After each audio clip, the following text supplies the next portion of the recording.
What's up, everyone? This is Colonel Freeze, returning to bring you yet another set from the Pandemic Legion StarCraft 2 tournament. And in the bottom right-hand corner, we have the Green Terran, Porkins, who will be referred to henceforth as Tycoonigan. And he was the victor against Falcon in the first round of the tournament on Ohana. We're now playing on Antigua Shipyard, and opposing him in the top right-hand corner, the blue Protoss, is going to be Rur, who defeated Centrospike also in the first round on Ohana, and these two players are going to be going at it very soon. So we have the pylon drop, we have the supply depot, so it should be going down for Tycoonigan in a minute. And let's just talk about these two players here for a minute. Tycoonigan, I believe, is a high gold, possibly low platinum player. Pretty sure he's gold. And Rur, I think, is also a gold, either a high gold or a low platinum player. So for actually really one of the first times at this tournament, we do have a relatively even matchup, at least in terms of prospective skill on the ladder. And Tycoonigan is going to roll out and attempt to go find his opponent. And we do have a barracks going down for Tycoonigan. SCV puttering around for some reason. Don't know why, but whatever. And probe out from Rur doing the same. So we see a very standard build order coming out from Rur and Tycoonigan, which is nice to see after the first few matches of the tournament, which were mostly lower level players, bronze, some silver, and I guess you could term their build orders as more of a slap together, whatever I feel like today I will build. But I'm going to focus, I guess, at this part of the map on, at this part of the game rather, on the Protoss, because that's what I play. And we do see a rather late, well, not too late, but about 10 seconds late Cybercore from Rur. And nobody actually mining gas for him, that's kind of an issue. So some mistakes being made by Rur, and neither player has yet discovered each other, as you can see their workers zipping off across the map. And we'll see what Tycoonigan is going to go for. Probably that 2 Rex expand that we saw him use versus Falcon. And these two workers are going to dance around and eventually find their opponents. We can only hope.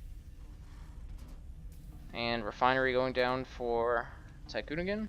Probably going to see a tech lab come out of his first barracks, and then a reactor on the second, followed up by a command center going into production. Meanwhile, back in Brew Protoss land, we have 3 gates going down, warp gate tech being researched. I'm sorry, 3 gates going down in addition to the 4th gate already, so we may be seeing some sort of 4th gate. And the probe finally does find the base of Tycoonigan. Let's see if it gets hosed into... Okay, that is not how you do a 4-gate, folks. Obviously he has a refinery. Look, he has vision of that entire area, so if you're going to drop a pylon for a 4-gate on a 1-base Terran, you probably want it to be somewhere over here in that general area, or even in the 3rd. But obviously we're just building up to a 4-gate, and that's not going to amount to anything. And 3rd barracks going down, and then the command center, so we're seeing a 3 racks expand from Tycoonigan. Complete. Meanwhile, back in Brew Protoss land, no unit production, a Nexus down, so a 4-gate into a Nexus, but without any actual units coming out of the 4-gate. Interesting, to say the least. But that warp gate tech is going to finish in a hot second, so we'll see what happens. Let's check the economy tab, and Rur actually droning up a little bit faster than Tycoonigan, which bodes well for him as the game progresses. He's got that 2nd gas down, he's converted it to warp gate tech, and not much else going on. So we do have stim coming out from the reactor, from the tech lab. The reactor going down now, and the command center about to finish. So we will see an expand soon from the Terran. And robotics going down, as well as the Twilight Council for Rur. So I gotta believe with all those zealots that he's pushing out, we're gonna see charge lots, immortals in our near future. Going back to the economy tab, yeah, still it's getting relatively even in terms of actual harvesters. But Tycoonigan being far and away ahead due to his use of mules, which are a bullshit unit that I can't stand. Just throwing that out there. That's my personal soapbox. I tend to feel that as a Protoss, if I have 3 bases fully saturated, then a 2-base Terran with mules should not be outgathering me in minerals, but that's neither here nor there. And that command center is going to be converted into orbital and going to float over very soon, as Tycoonigan gets the bunkers in his natural, all completely standard play for the Terran. And a forge just now completing for Rur. Nothing coming out except observers from this robotics bay. And no research started on the Twilight Council, although he is droning up decently well on his natural. So he's going to poke that observer in there, get a little bit of scouting, see that the Terran is expanded, see that a factory is in production, and see that 2 engineering bays are going down as well. So good work getting map vision by Rur. Bad work being supply blocked, but you tend to see that a lot. So another observer going out, as Rur takes a look and he scouts the army of Tycoonigan. And 2 Marines are going to go up and challenge the Zealot for the Zelnaga Tower. So we'll see how that goes. And the Zealot gonna hose 1 Marine and probably the other. So that did not go well for Tycoonigan at all.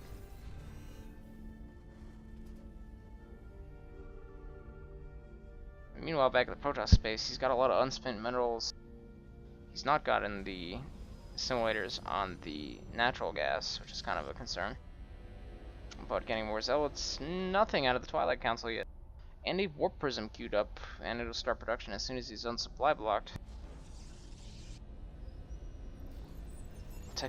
Tycoonigan, however, he's calling in mules, he's getting his 3rd refinery.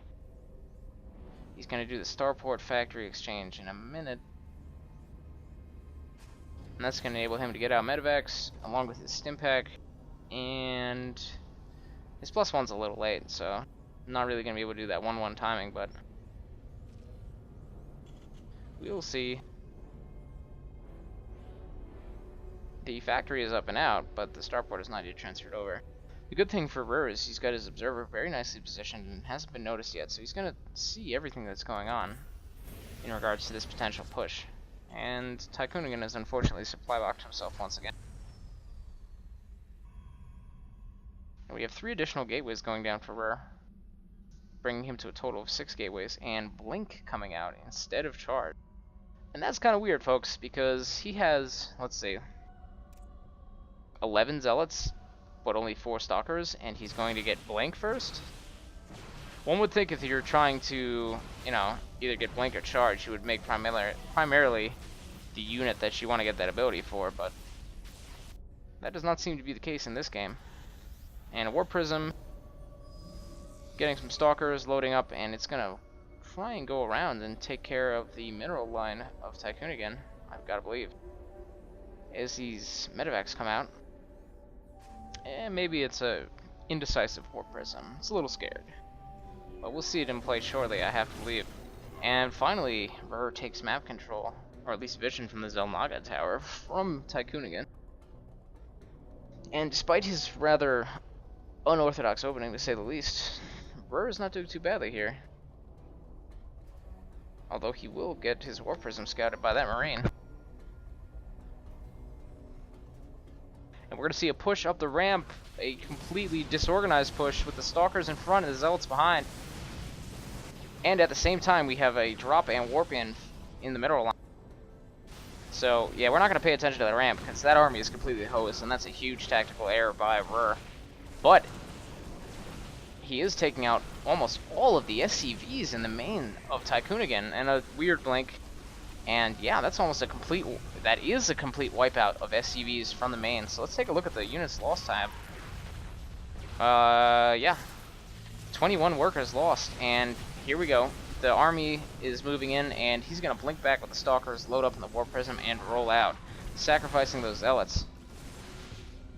An excellent drop in terms of kneecapping the mineral production, but what should have happened, for those of you who are taking notes, is Ruhr should have faked up that ramp and withdrawn, instead of just completely throwing his whole army away, because he's very much behind in supply now, and he's going to be hard-pressed to fend off this attack.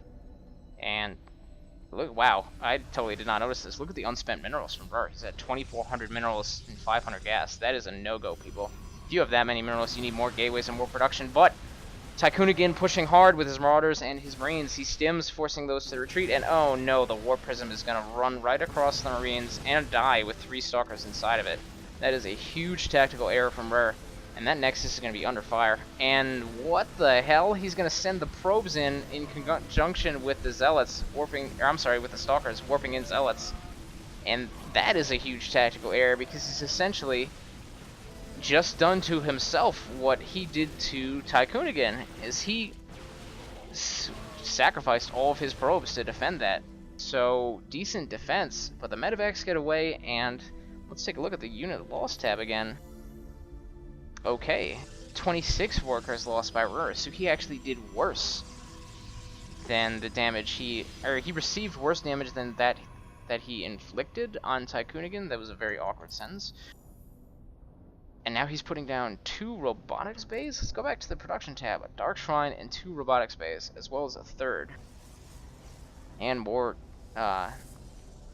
drones and workers, apparently. Probes, that's what the hell they're called. More probes, but he is now decidedly behind in econ. And taking a look back at the base of Tycoonigan, we got another command center coming out.